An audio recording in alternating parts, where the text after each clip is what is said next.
महाराष्ट्राचा आवाज, आपल्या हक्काचा. नवा आवाज महाराष्ट्र न्यूज चॅनल मध्ये आपले स्वागत आहे. तर पाहूया आजच्या महत्त्वाच्या काही घडामोडी. उल्हासनगर महापालिकेत शिवसेना आणि भाजप यांनी निवडणूक एकमेकांविरोधात लढवली असली तरी राज्य स्तरावरील घडामोडीनंतर दोन्ही पक्ष एकत्र आले आहेत.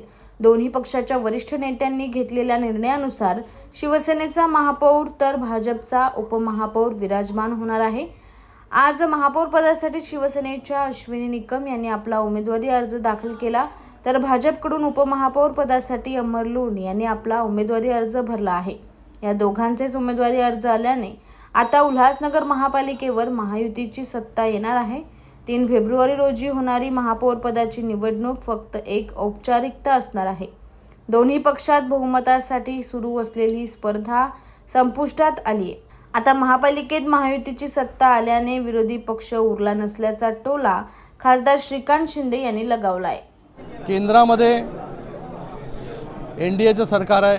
माननीय या देशाचे यशस्वी प्रधानमंत्री नरेंद्र मोदीजींच्या नेतृत्वाखाली या देशामध्ये NDAचं सरकार, त्याचबरोबर राज्यामध्ये देखील महायुतीचं सरकार, माननीय मुख्यमंत्री देवेंद्र फडणवीस साहेब असतील, उपमुख्यमंत्री एकनाथजी शिंदे साहेब असतील, त्याचबरोबर या उल्हासनगर महानगरपालिकेमध्ये सुद्धा महायुतीचंच सरकार जे आहे, सत्ता जी आहे ती बसली पाहिजे, ही इच्छा जी आहे प्रत्येक कार्यकर्त्याची होती. जरी आम्ही निवडणूक वेगवेगळ्या लढलो तरी या उल्हासनगर महानगरपालिकेमध्ये जर आपण आकडे बघितले की इथे विरोध करायला विरोधकसुद्धा शिल्लक नाही, अशी परिस्थिती जी आहे शिवसेना आणि भारतीय जनता पार्टीची या ठिकाणी आहे. आज या ठिकाणी आनंद होतोय की आज माननीय मुख्य नेते उपमुख्यमंत्री एकनाथजी शिंदे साहेबांच्या नेतृत्वाखाली आणि त्याचबरोबर रवींद्र चव्हाण साहेबांच्या नेतृत्वाखाली या उल्हासनगर म्युनिसिपल कॉर्पोरेशनमध्ये महापौर पदासाठी सौ निकम मॅडम आणि त्याचबरोबर उपमहापौर पदासाठी अमर लुंडजी, हे दोन्ही जे आहे शिवसेना आणि भारतीय जनता पार्टी याचे उमेदवार जे आहे हे या ठिकाणी त्यांनी उमेदवारी अर्ज भरलेला आहे. या Ulhasnagar municipal कॉर्पोरेशनमध्ये Shiv Sena, Bharatiya Janata party, Sai party, Vanchit Bahujan आघाडी, RPI और कोई बचा है क्या, और जे काय अपक्ष, हे सगळे जे आहेत या सगळ्यांची सत्ता जी आहे ही या ठिकाणी बसलेली आहे. विरोधक जे आहे ह्या उल्हासनगर म्युनिसिपल कॉर्पोरेशनमध्ये जे आहे आता विरोधक शिल्लक जे आहे ते राहिलेलं नाही. पूर्ण मॅन्डेट जे आहे हे या उल्हासनगरवासियांनी महायुतीला दिलेलं आहे. म्हणून आज महायुतीचे दोन्ही उमेदवारांनी या ठिकाणी उमेदवारी अर्ज दाखल केलेला आहे.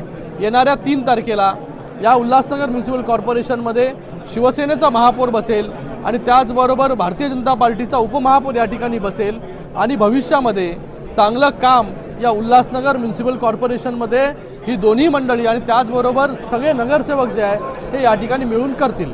महापौर उपमहापौरचा फॉर्म्युला किती वर्षाचा ठरलेला आहे? आत्ता बघा, महापौर शिवसेनेचा झालेला आहे, उपमहापौर भारतीय जनता पार्टीचा झालेला आहे. वरिष्ठ नेते शिंदे साहेब असतील किंवा प्रदेश अध्यक्ष रवींद्र चव्हाण जे असतील, हे दोघं जे आहे हे किती वर्ष कोणाचा महापौर होईल, कुठल्या कमिटीज कोणाला मिळतील, या सगळ्या गोष्टी ज्या आहेत हे वरिष्ठ मंडळी त्या ठिकाणी ठरवतील. पण या ठिकाणी कोणाला किती वर्ष मिळेल त्यापेक्षा महायुती एकत्र मिळून काम करेल या शहराच्या डेव्हलपमेंटसाठी, हे महत्त्वाचं आहे. इस बड़े डिजिटल दुनिया में हर बिजनेस की एक कहानी है जो सुनाई जानी बाकी है. THRM में हम आपके डिजिटल सपनों को हकीकत में बदलते हैं. सोशल मीडिया से लेकर वेबसाइट्स तक, SEO से लेकर गूगल माई बिजनेस तक, हम आपकी ऑनलाइन प्रेजेंस मैनेज करते हैं, वो भी ऐसे प्राइसेस में जो आपकी जेब पर भारी ना पड़े. उल्हासनगर से लेकर फोर्ट मुंबई तक हम आपके डिजिटल सफर में आपका साथ देंगे.